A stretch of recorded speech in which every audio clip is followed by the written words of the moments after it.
Welcome back to my channel where I bring video 4, creating a roadmap to freedom for my dear listeners. This video is in continuation of our last week's video, Awakening of a Tigress, in which I talked about miraculous metamorphoses that happened within me overnight. Just like a cocoon turning into a butterfly, or a volcano erupting out of its years of silence, throwing huge balls of fire, spitting out lavas and other molten elements. We think it's miraculous, but there is growth and action happening within the silence of the volcano exploding one day due to massive heat and pressure formed within its heart center. That's what was happening to me. Although being weak and sad and morose and having lost my identity, somewhere inside me, my subconscious mind was dormantly and silently still processing and in action. I felt as if my soul had died, but it had only become silent, and it still carried the voice in my heart that I have to set myself free and protect my children. The words of the angel mentioned in my last video were echoing in my being. Stop self-pity and stop making excuses. Step out and look for jobs to become financially independent. And mind you, she was not sympathetic to my tears, but was firm in her tone while providing the direction, and my heart was open to take it. Underlined, my heart was open to take it. This was a pivotal moment in my life, marked by a miraculous transformation that ignited my resolve to reclaim my life and protect my children. The intent of this video is to share the roadmap I created to set out my journey towards freedom. After coming out of the bathroom with an abundance of determination and a resolve oozing out of every pore of my body, my very demeanor filled with energy of a tigress, ready to put up a fight for her children's sake, I didn't lose one moment. This was the moment to capture it all. I didn't want even a single fraction of a second to fizzle out and bring back the fear in me. I had to take action now.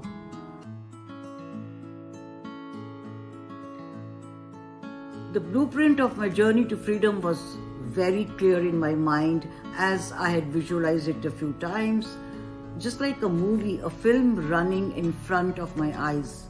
I was well aware of my state of where I was and had a good understanding of where I had to go. There was a massive gap between the two states which needed to be filled to get on the other side of my trap. But I was 100% committed, not 98 or 99, but 100%, as 98% would have meant all set to step out of the door but caught entangled in the barbed wires by the prison authorities before jumping to the other side of the fence. And now the punishment would be more severe. Now the prisoner gets solitary confinement and more torture with a longer stay in the prison. So for me, there was no looking back. Once I stepped into the door, I had to be out. It had to be safe, zero error, silent plan of something deadly could happen to me or my children. In one corner of my heart, I was still carrying the fear of my perpetrator, but I let the fear be there as I had to do this anyways. There was no stopping me, or else I would have to live while dying in the prison for 18 years till the twins turned of the age to have independent say in the eyes of the legal system. That night I'd stayed awake, forming up a plan, a mission with a strategy, aligning with my end goal.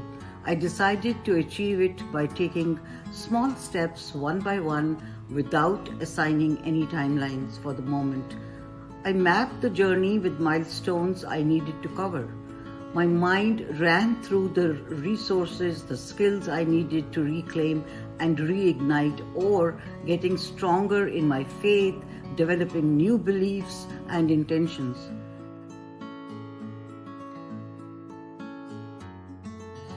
As the first ray of sun hit the sky and yet the whole house was still asleep, I took a pen and paper and drew a straight line. And on one end wrote trapped and the other end was freedom. And then I started to mark it with milestones. Milestone 1, reducing anxiety and guilt of burdening my parents. The first step was to reduce my anxiety and guilt. I knew I needed to rent a separate house and stop being a burden on my parents. They had worked hard to have their own life, married all their 4 children, and first time were at ease to live their retired lives independently. The next morning, I told my then husband, who had also come to stay with them, that we needed to move out. It took us a month, but we found a rental close to my parents so they could continue to help with the children. Milestone 2 was rebuilding self-love and confidence. To rebuild self-love, self-respect and self-worth, redevelop confidence, trust in myself, stronger willpower, resilience, strength both physical and mental to be able to make right decisions. I mapped all that, only the what. How to was going to be the next step. I didn't want my train of thoughts to get mingled with how yet. I wanted to stay put with the flow. In my videos to follow, I shall be sharing the methods I use to re-identify, redevelop and recreate each skill. Milestone 3, finding financial independence. Once we moved out, my focus shifted to finding a job. I hadn't worked in years and was behind in the job market.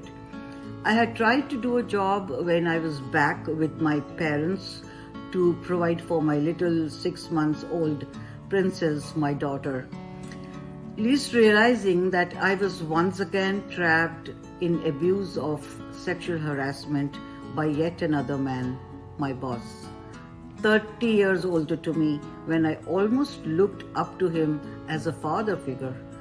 I would come home, go straight to the bathroom to cry a bit, take a deep sigh and come out of it smiling, wearing a mask for the sake of my parents and my little princess. I was not ready to face challenges of life. I was stressed and had a dwindling mind who could not predict what the next moment will bring for me. The uncertainty was obnoxious and deadly. I didn't know what job to take and how to take care of the children at the same time, where I could also take my own care. I decided on a teaching job, ironically a job that I had decided I didn't want to do when I chose to do my master's.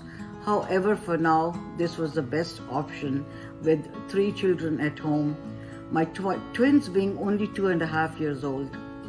I approached my daughter's school principal and took up a temporary substitute English teacher position. I was to be paid minimum hourly wage, but it was a good start.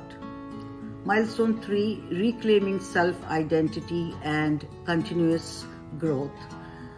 To gain self-esteem, trust, resilience, compassion, decision-making, creating boundaries, I had to change my mental patterns, do away with the old limited beliefs and develop new beliefs, which would then change my thinking and emotions. This was to be continuously done throughout the journey. It was not a one-time job. Neuroplasticity and changing neural paths, also called rewiring, helped me a lot. I read books to understand it and followed ways to do it.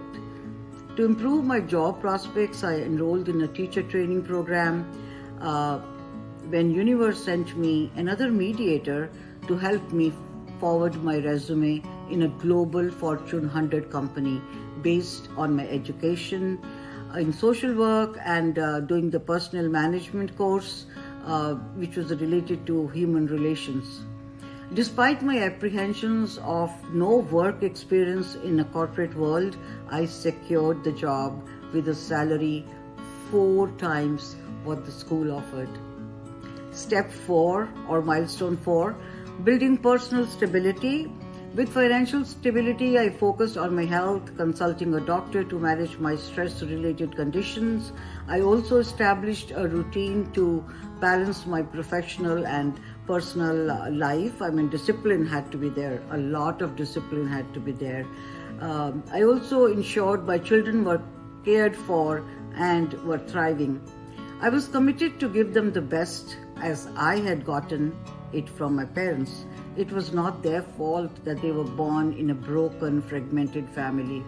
It was my responsibility to show them the path towards becoming successful people and good human beings. I took it on me as a single parent would do. Milestone 5, ensuring a safe environment for my children, realizing the need for a healthier environment for my children. I decided to send them to boarding schools. This decision, although tough, ensured they grew up in a disciplined and a nurturing environment away from the toxicity at home, saving them from any deviance as typically happens in broken families. Within the first 2 years from when I decided to change my story, I had covered the first 5 major milestones.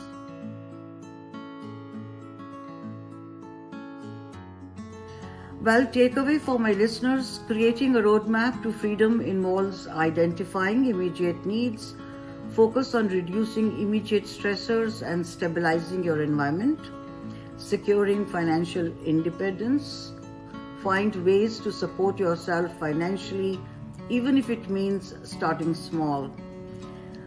Personal skills development and building resilience is another one. Keep improving your skills and qualifications to open new avenues for yourself. Make use of all available resources, build stability, establish routines, and seek professional help if needed to maintain your health and well-being. Also, ensuring a safe environment. Prioritize the safety and well-being of your loved ones, even if it means making difficult choices and decisions.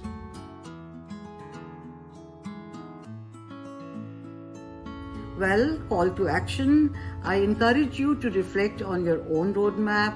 What steps can you take today to move closer to your goals? Share your thoughts and questions in the comments below. If you find this video helpful, please like, share, and subscribe to stay updated with more empowering videos. Together, we can create a path to a better future. Video 5 in the series will be titled Developing Belief in Self, which in itself will have about 4 to 6 sub-series to talk about how one can develop personal growth skills to have belief in oneself. Thank you for watching, and remember, you have the power to transform your life one step at a time.